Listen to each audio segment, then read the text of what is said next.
तो नमस्कार दोस्तों, स्वागत है आपका प्रयागी योद्धा के एक और नए क्लासेस में। आज की हमारी जो क्लास होने वाली है वो होने वाली है दशमलव यानी कि डेसिमल के ऊपर, ठीक है ना। क्योंकि काफी सारे बच्चों को डाउट्स आते रहते हैं कि सर दशमलव में कैसे प्लस करे, कैसे माइनस करे, कैसे मल्टीप्लाई करे या कैसे डिवाइड करे या दशमलव के सवाल को कैसे हल करे। तो आज की इस क्लासेस में मैं आपको दशमलव से रिलेटेड ही सारी चीजें आपको बताने वाला हूँ। वीडियो को ध्यान से देखना, इस वीडियो के बाद आपको दशमलव एकदम आसानी से आ जाएगा, ठीक है ना। तो चलिए बिना देरी के आज की क्लास शुरू करते हैं। तो चलो सबसे पहले जो हम लोग सीखने वाले हैं वो सीखने वाले हैं कि दशमलव को कैसे जोड़े, ठीक है ना। आज की जो क्लास होने वाली है पहले हम लोग उसमें सबसे पहले सीखेंगे कि दशमलव को कैसे जोड़ते हैं, ठीक है ना। मान लो कि मैं कोई दो दशमलव नंबर ले लेता हूँ।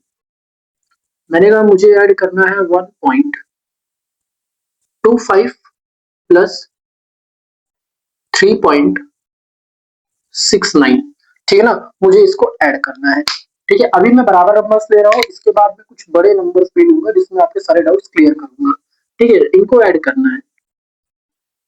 तो देखो, जो बहुत बेसिक तरीका भी होता है और एक तरीका होता है डायरेक्ट करने का, लेकिन मैं बेसिक से बताऊंगा ताकि आपको सारे सवाल क्लियर हो, ठीक है ना। तो इसको ऊपर लिख लेते हैं कि 1.25, इसको नीचे लिख लेते हैं 3.69, ठीक है ना। ऐड कर लो। तो भाई 9 और 5 14, 14 की 4, कैरी 1, 6 2 8, 8 और 1 9। पॉइंट, पॉइंट के नीचे हमेशा पॉइंट रखना। एक बात याद रखना, सवाल कोई भी हो दशमलव का, पॉइंट के नीचे पॉइंट हमेशा होना चाहिए, ठीक है ना। पॉइंट 3 और 1 जोड़ करके हो जाएगा 4। ये इसका आंसर। ये तो नॉर्मल सा है, इसको तो हर एक कोई भी कर लेगा, ठीक है ना। लेकिन अब मैं इसको थोड़ा सा हार्ड बनाने वाला हूँ। हार्ड कैसे बनाऊंगा, मैं इसको इरेज कर दे रहा हूँ, ठीक है ना। चलो थोड़ा हार्ड वाला लिखते हैं। जैसे मैंने आपसे कह दिया 27.6, इसमें आपको ऐड करना है 2.735। अब ये ऐड करना है, ठीक है ना। अब बाकी बच्चों के लिए अगर ये थोड़ा सा हार्ड होगा या बाकी के लिए आसान होगा तो मैं इन सबको क्लियर करूंगा, टेंशन मत लेना, ठीक है ना। तो सबसे पहले देखो, एक बात हमेशा याद रखना कि पॉइंट के जो लेफ्ट साइड होता है ना, जो पॉइंट का लेफ्ट साइड होता है और जो उसका राइट साइड होता है, तो लेफ्ट साइड की वैल्यू हमेशा मानी जाती है, वो बड़ी होती है, ठीक है ना। उसी से कंपैरिजन किया करो, ठीक है ना। पॉइंट के बाद में चाहे लाखों करोड़ों नंबर लिख दूं, लेकिन उसका कोई भी वैल्यू नहीं होने वाला है, ठीक। यानी कि अगर जैसे यहाँ पे मैंने पॉइंट के बाद लिखा है 1 नंबर, यहाँ पे पॉइंट के बाद लिखा है 3 नंबर, तो इसका मतलब ये नहीं कि ये बड़ा है। इसका मतलब पॉइंट के बाद अगर मैं लाखों करोड़ों नंबर भी लिख दूं और उसके पॉइंट के जस्ट पहले अगर मैंने 0 लिखा है तो उसकी वैल्यू 0 ही मानी जाएगी, ठीक है ना। इतना याद रखना, पॉइंट के लेफ्ट साइड वाले की वैल्यू मानी जाती है, ठीक है ना। तो जैसे यहाँ पर देखो, लेफ्ट साइड में 27 है, यहाँ पर लेफ्ट साइड में 2 है। तो अगर मैं कहूँ बड़ा कौन है, तो मुझे इसके पीछे का नंबर देखने की जरूरत ही नहीं है भाई, 27 बड़ा है। तो इसको मैं ऊपर लिखूंगा और जो छोटा वाला नंबर है इसको नीचे लिखूंगा, ठीक है ना। जैसे 2.735, याद रखो मैंने क्या कहा, पॉइंट के नीचे पॉइंट होना चाहिए, ठीक है ना। पॉइंट के नीचे पॉइंट, ठीक है। अब ये जो पॉइंट के लेफ्ट साइड में 2 है तो इसको लेफ्ट साइड में 2 रखते हैं, ठीक है। अब इसके नीचे कुछ नहीं आया, जाने दो, बस पॉइंट के नीचे पॉइंट होना चाहिए। लेफ्ट साइड में 2 था, मैंने भी लेफ्ट साइड में 2 रख दिया, ठीक है। फिर 735, 735, ठीक है ना। अब इसे ऐड करना है, ठीक है ना। अब ऐड कैसे होगा, क्योंकि सर इसके ऊपर तो कोई नंबर ही नहीं है कि नहीं, इसके ऊपर तो कोई नंबर नहीं है। तो एक बात याद रखना, पॉइंट के नीचे पॉइंट रखना है, फिर चाहे ऊपर वाले का नंबर छूट जाए चाहे नीचे वाले का नंबर छूट जाए, उससे कोई मतलब नहीं है। सिर्फ पॉइंट के नीचे पॉइंट होना चाहिए, इतना ध्यान रखना। अब इसके ऊपर अगर कोई नंबर नहीं ना तो मैं अपने से 0 ले लेता हूँ। यहाँ 0 0, यहाँ पर भी हम 0 ले सकते हैं, ठीक है ना। अगर पॉइंट के बाद या पहले नंबर के ऊपर या नीचे नंबर ना हो तो उस कंडीशन में आप अपने से वहां 0 ले सकते हो, ठीक है ना। ये याद रखना, बस पॉइंट के नीचे पॉइंट होना चाहिए, ये इंपॉर्टेंट है। 5 में 0 ऐड करूंगा 5, 3 में 0 ऐड करूंगा 3, 7 में 6 ऐड करूंगा तो ये हो जाएगा 13 का 3, कैरी चला जाएगा 1, पॉइंट लगाओ। 7 और 2 9, 9 और 1 10, 10 का 0, कैरी 1, और 2 और 1 हो जाएगा 3, यानी ये मेरा आंसर आएगा। ठीक है ना, 30.335। क्लियर हुआ? याद रखना पॉइंट के नीचे पॉइंट हमेशा रखना है, फिर चाहे किसी नंबर के नीचे ऊपर नंबर हो या किसी नंबर के नीचे नंबर ना हो, उससे मतलब नहीं है। पॉइंट के नीचे पॉइंट हमेशा होना चाहिए। ठीक है ना, फटाफट से इसको करते हैं और अब एक और सवाल देखते हैं। अभी मैंने 2 को जोड़ा, अब मैं 3 को जोड़ूंगा। चलो अब मैं 3 को जोड़ूंगा। ठीक है ना, देखो जैसे मैंने कह दिया 67.25 प्लस 37 प्लस 0.00286।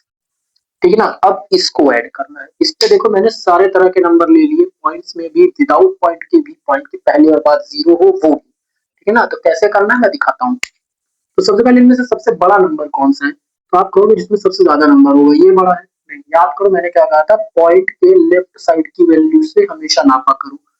इसके लेफ्ट साइड में जीरो है, यहाँ तो कोई पॉइंट ही नहीं है, यानी कि 37 पूरा पूरा। और इस पॉइंट के इधर है 637, यानी कि 637। तो सबसे बड़ा ये होगा, तो मैं सबसे पहले इसको रखूंगा 637.25। फिर इसके बाद इन दोनों में से 37 बड़ा है, लेकिन 37 के पास कोई पॉइंट ही नहीं है ना। अब ये कंफ्यूजन है कि 37 इधर लिखा जाए कि इधर लिखा जाए। तो देखो, जिन नंबर्स के पास कोई पॉइंट नहीं होता है वो नंबर्स हमेशा लेफ्ट साइड में ही लिखना होगा। ठीक है ना, यहाँ पर हम इसके बाद अपने से पॉइंट लगा देंगे। याद रखना बाद में पॉइंट लगाना है, पहले ना लगा देना, बाद में। ठीक है ना, तो अगर बाद में पॉइंट लगेगा तो पॉइंट के नीचे पॉइंट और 37 यहाँ लिखा जाएगा। ठीक है ना, याद रखना जिन नंबर के पास पॉइंट नहीं है वो हमेशा पॉइंट के लेफ्ट साइड में, और उनमें आपको बाद में खुद से पॉइंट लगा देना है। पॉइंट लगा दिया। अब उसके बाद इस वाले को देखो, पॉइंट के नीचे पॉइंट, पॉइंट के लेफ्ट साइड में जीरो, राइट साइड में 0.00286। ठीक है ना, देखो किस तरह से मैंने अरेंज किया। पॉइंट के नीचे पॉइंट रखा है, नीचे नंबर है उससे फर्क नहीं, ऊपर नंबर है उससे फर्क नहीं, बस पॉइंट के नीचे पॉइंट होना चाहिए। ठीक है ना, चलो इसको ऐड करते हैं। ऐड करने से पहले हमें इसको व्यवस्थित कर देना चाहिए ना, व्यवस्थित कर देना चाहिए। जैसे यहाँ पर देखो इसके नीचे नंबर है लेकिन इसके नीचे नंबर नहीं है, जीरो ले लेते हैं। यहाँ इसके नीचे नंबर नहीं है, इसके नीचे नंबर नहीं है ना, यहाँ नंबर नहीं है, यहाँ नंबर नहीं है, यहाँ नंबर नहीं है, यहाँ नंबर नहीं है, तो यहाँ भी जीरो ले लो, यहाँ भी जीरो ले लो, यहाँ भी जीरो ले लो, और यहाँ भी जीरो ले लो। मतलब जहां तुमको नंबर की कमी पड़े वहां जीरो ले लो। ठीक है ना, या फिर आप जीरो ना भी लेना चाहो तो आप डायरेक्टली भी कर सकते हो। ठीक है ना, चलो मैं अभी फिलहाल जीरो लिया हूँ, तो हम लोग सवाल करेंगे तो जीरो नहीं लेंगे। ठीक है ना, तो देखो 006 तो यहाँ पर 6 ही आएगा, 008 तो यहाँ पर 8 ही आएगा, 002 तो यहाँ पर 2 ही आएगा, 500 तो यहाँ पर 5 आएगा, 200 तो यहाँ पर 2 आएगा, पॉइंट के नीचे पॉइंट, 7 और 7 हो जाएगा 14 का 4, कैरी 1, 3 और 3 हो जाएगा 6, 6 और 1 हो जाएगा 7, और यहाँ पर 600 यानी कि 6। तो ये निकला तुम्हारा आंसर, ये निकला तुम्हारा आंसर। ठीक है ना, आसान है ना, तो ज्यादा हार्ड नहीं होता, बस ये ध्यान रखो कि पॉइंट के नीचे पॉइंट रखना है। ठीक है ना, उम्मीद करता हूँ प्लस समझ में आ गया होगा। अब शुरू करते हैं पॉइंट का माइनस करना। ठीक है, इसको फटाफट से नोट डाउन करो। तो चलो अब सीखते हैं कि हम लोग कैसे डेसिमल्स को घटा सकते हैं, यानी दशमलव का माइनस कर सकते हैं। ठीक है ना, तो जैसे मैं एक नंबर लेता हूँ फटाफट से, हमने कहा हमें घटाना है 6.73 में से 2.69। ठीक है ना, ये माइनस करना है हमें, तो चलो फटाफट से माइनस करते हैं। तो देखो मैंने पहले ही कहा था ना पॉइंट के लेफ्ट साइड से ही कंपेयर करना, तो इसके लेफ्ट साइड में 2 है, इसके लेफ्ट साइड में 6 है, यानी कि ये वाला हिस्सा बड़ा है, तो इसको पहले लिखेंगे 6.73 और इसको नीचे लिखेंगे 2.69। ठीक है ना, अब इतना तो आपको समझ में आ गया होगा ना भाई कि पॉइंट के नीचे पॉइंट रखना है। ठीक है, 3 में से तो 9 जाएगा नहीं, तो ये इसको देगा कैरी, ये हो गया अब 13। 13 में से 9 गया, तो 13 में से 9 जाने पर हमारे पास बचता है 4। अब ये 7 नहीं रहा क्योंकि इसने कैरी दिया है ना, तो ये बन गया 6। 6 में से 6 गया 0, पॉइंट के नीचे पॉइंट, 6 में से 2 गया 4, ठीक है ना। बात समझ में आ गई? जिन्होंने माइनस किया उनको ये कैरी वाला हिस्सा मालूम है, ये मत कहना कि मैंने यहाँ पे ऐसे 4 क्यों लिखा, ये क्यों लिखा। इतना तो माइनस आप लोग यार 2 और 3 में भी सीखते ही होंगे ना। जल्दी से इसको नोट करो। इससे अब एक बड़ा सवाल लेते हैं और थोड़ा हार्ड सवाल लेते हैं। माइनस में भी यही करना होता है कि बस पॉइंट के नीचे पॉइंट रखना होता है, ठीक है ना। चलो अगला सवाल करते हैं। जैसे मुझे करना है कि 73.628 माइनस 3.0028695, ठीक है ना। इस बार मैंने थोड़ा सा जानबूझकर बड़ा नंबर लिया है, ठीक है। अब इसको माइनस करते हैं। तो सबसे पहली बात, वैल्यूज को कंपेयर करो कि कौन सी वैल्यू बड़ी है। तो पॉइंट के इधर लेफ्ट साइड में 3 है, पॉइंट के इधर लेफ्ट साइड में 73 है, यानी कि 73 बड़ा है। उसमें ज्यादा नंबर है ये मैटर नहीं करता। मैंने पहले ही कहा कि अगर मैं पॉइंट के बाद करोड़ों नंबर भी लिख दूं तो भी उसका कोई वैल्यू नहीं है। पॉइंट के लेफ्ट साइड की ही वैल्यू मानी जाती है, ठीक है ना। तो इसको मैं 3 ही मानूंगा, इससे मुझे कोई मतलब नहीं है, ठीक। पॉइंट के लेफ्ट साइड 3 है, इधर पॉइंट के लेफ्ट साइड 73, यानी ये बड़ा है, इसको ऊपर लिखना पड़ेगा। 73.628 और इसको मैं नीचे लिखूंगा। कैसे लिखूंगा? पॉइंट के नीचे पॉइंट रखूंगा। पॉइंट के लेफ्ट साइड 3 है, मैं भी 3 रखूंगा। 7 के नीचे कुछ नहीं आया, मुझे उससे कोई मतलब नहीं, आए चाहे ना आए, ठीक है ना। फिर राइट साइड के नंबर 0028695, ठीक है ना। अब हमें इसको हल करना है, माइनस करना है, ठीक है। माइनस करना है। और याद है मैंने आपसे कहा था अगर नंबर के ऊपर नंबर ना हो तो अपने से 0 ले लो। तो 0 0 0 0, ठीक है ना। अब इसको माइनस करते हैं। तो 0 में से 5 तो जाएगा नहीं। अब आपको भी मुझे पता है, मुझे भी पता है कैरी लेना पड़ता है। तो इस 8 ने इसको दिया 10, 10 ने इसको दिया 10, 10 ने इसको दिया 10, 10 ने इसको कैरी दिया 10।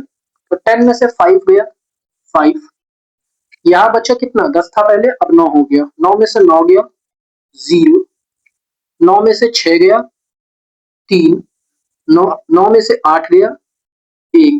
अब ये 8 लेगा, अब ये 7 बन चुका है, ठीक है ना। 7, 7 में से 2 गया 5, 2 में से 0 गया 2, 6 में से 0 गया 6, पॉइंट 3 में से 3 गया, पॉइंट को थोड़ा नीचे रखते हैं, पॉइंट 3 में से 3 गया 0, 7 में से कुछ नहीं गया 7, ठीक है ना। इतनी बात अब मेरे हिसाब से आप लोगों को समझ में आ गई होगी कि कैसे पॉइंट को ऐड करते हैं और कैसे पॉइंट को माइनस करते हैं, ठीक है ना। ना समझ में आई हो तो एक बार थोड़ा सा वीडियो को रिवाइंड करके देख लो, अच्छे से समझ में आ जाएगा। अब आपने जोड़ सीख लिया, घटाना सीख लिया, अब आपको सिखाएंगे कि कैसे आप लोग डेसिमल्स या दशमलव को गुणा कर सकते हो, ठीक है ना। फटाफट से इसको नोट डाउन करो। तो चलो अब सीखते हैं कि कैसे हम लोग दशमलव यानी डेसिमल का मल्टीप्लाई कर पाएंगे, गुणा कर पाएंगे, ठीक है ना। तो देखो एक नंबर लेते हैं 73.2 मल्टीप्लाई बाई 6.39, ठीक है ना। इसका हमें मल्टीप्लाई करना है, ओके। सबसे पहले जो बड़ा है उसको ऊपर लिखते हैं। इसके लेफ्ट साइड में 6 है, इसके लेफ्ट साइड में 73, तो 73 बड़ा है। तो यहाँ पे लिखूंगा मैं 73.2 और नीचे लिखूंगा, पॉइंट के नीचे पॉइंट करूंगा 6.39, ठीक है ना। इसका हमें करना है मल्टीप्लाई, ठीक है ना। इसका हमें करना है मल्टीप्लाई। मल्टीप्लाई में एक बात याद रखना, अगर ऊपर कोई नंबर नहीं है तो आपको 0 ले सकते हो, चाहो तो ना भी लोगे तो भी चलेगा, ठीक है ना। मैं फिलहाल के लिए नहीं ले रहा हूँ, ठीक है। अब मल्टीप्लाई कैसे करते हैं आपको तो अच्छे से ही मालूम है। अगर मैं आपसे ये कह दूं कि थोड़ी देर के लिए आप भूल जाओ कि इसके पास और इसके पास पॉइंट है, ठीक है ना। हम भूल जाते हैं कि इन दोनों के पास पॉइंट है, मैं पॉइंट लिख भी नहीं रहा हूँ, हम भूल जाते हैं कि पॉइंट है, ठीक है ना। वैसे लगाए रहते हैं, बस ऐसे ही इमेजिन करो कि कोई पॉइंट नहीं है, डायरेक्ट नंबर का गुणा है, ठीक है। 9 2 18 का 8, कैरी 1, कैरी 1, 9 3 27, 27 में 1 जोड़ा 28 का 8 कैरी 2, 9 7 63, 63 में अगर 2 जोड़ूंगा तो 65, 3 2 6, 3 3 9 और 3 7 21, ठीक है ना। 6 2 12 का 2 कैरी 1, 6 3 18 और 1 19 का 9 कैरी 1, 6 7 42 और 1 43, ठीक है, तो आंसर क्या आया, आंसर आया 8। 8 और 6 14 का 4 कैरी 1, 10 5 15 और 2 17 का 7 कैरी 1, 10 6 16 और 1 17 का 7 कैरी 1, 3 2 5 और 1 6 और 4। तो ये आया हमारा आंसर।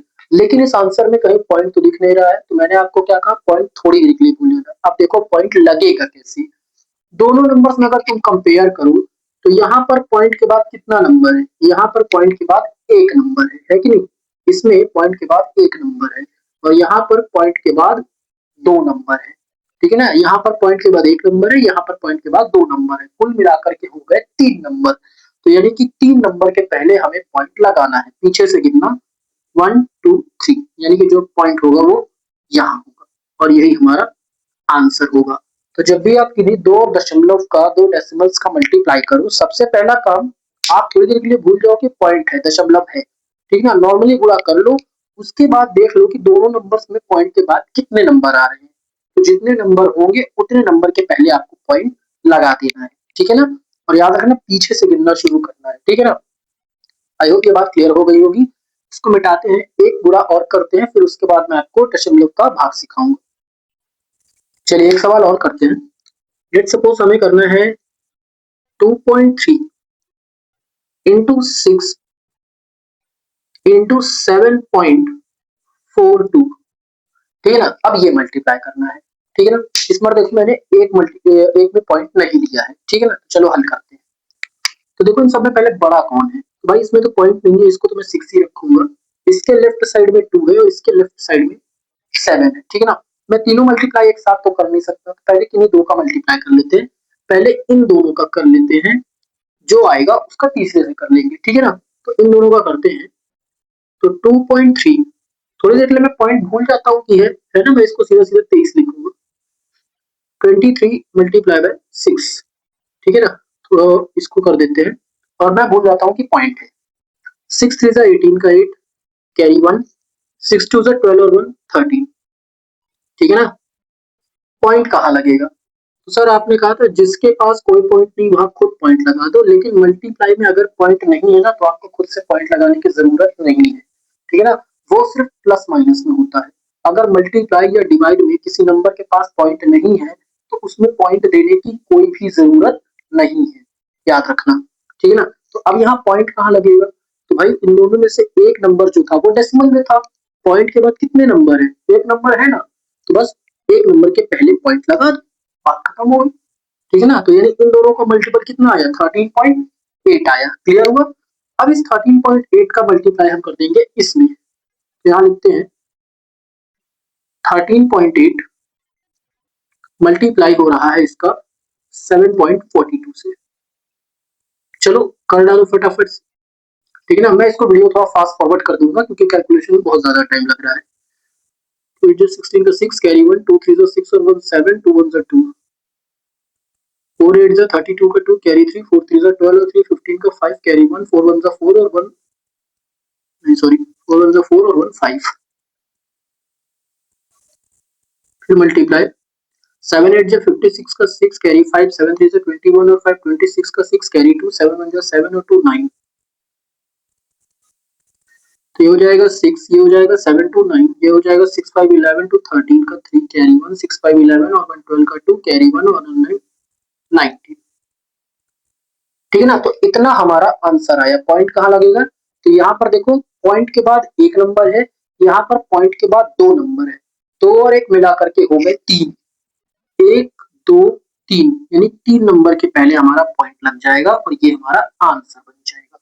बात समझ में आ गई ना कि कैसे हम लोग किसी भी पॉइंट्स या डेसिमल्स का फ्रैक्शन करते हैं, ठीक है ना। तो याद रखना जब भी मल्टीप्लाई करो किसी डेसिमल का, तो उसमें ये थोड़ी देर के लिए भूल जाओ कि आपके पास डेसिमल है, नॉर्मली मल्टीप्लाई कर लो और उसके बाद पॉइंट के बाद जितने नंबर हो उतने नंबर पहले पॉइंट लगा लो, सिंपल सा इजी सवाल है, ठीक है ना। तो फटाफट से इसको नोट डाउन करो। अब सीखते हैं कि कैसे हम लोग डेसिमल्स को डिवाइड कर सकते हैं। अच्छा एक जरा बात सुन लीजिए, मैं आपको सिखाने वाला था कि दशमलव को कैसे भाग करते हैं, डेसिमल को कैसे डिवाइड करते हैं, बट मुझे थोड़ा सा अर्जेंटली एक जगह जाना है क्योंकि मैं थोड़ा सा जाता हूँ एक जगह बच्चों को थोड़ा पढ़ाने, तो उसका समय हो गया है, ठीक है ना। तो मैं अभी वहां जा रहा हूँ, मैं आप लोगों को डेसिमल का जो डिवाइडेशन होता है वो मैं आपको अगली क्लास में जरूर सिखा दूंगा, ठीक है ना? तब तक इस क्लास को खूब बेहतरीन तरीके से रिवीजन करो और डेसिमल के सवालों को हल करो, ठीक है ना? मिलते हैं अगली क्लास में, तब तक के लिए बाय।